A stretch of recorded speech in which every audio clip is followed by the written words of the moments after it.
All right, guys, just finished up another F250. This is a 2022 model, brand new right off the lot. Did a 6-inch BDS radius arm kit,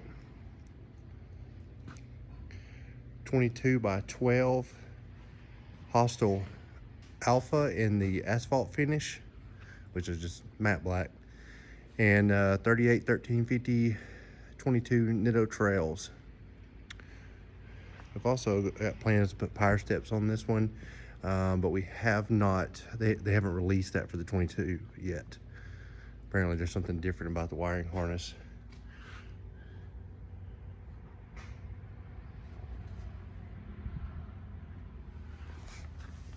This kit does come with of course, the radius arms.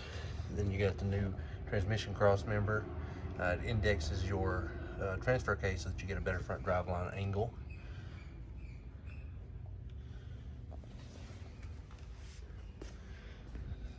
This kit rides extremely well.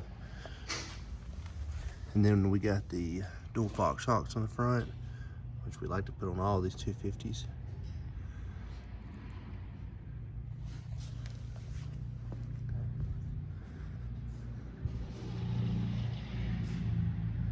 And I think that's about it on this one.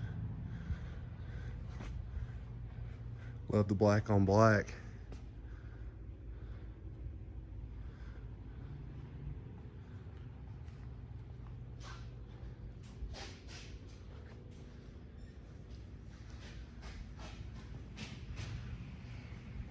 That's all for now, guys. Stay tuned for more, and make sure you're subscribed if you're not already.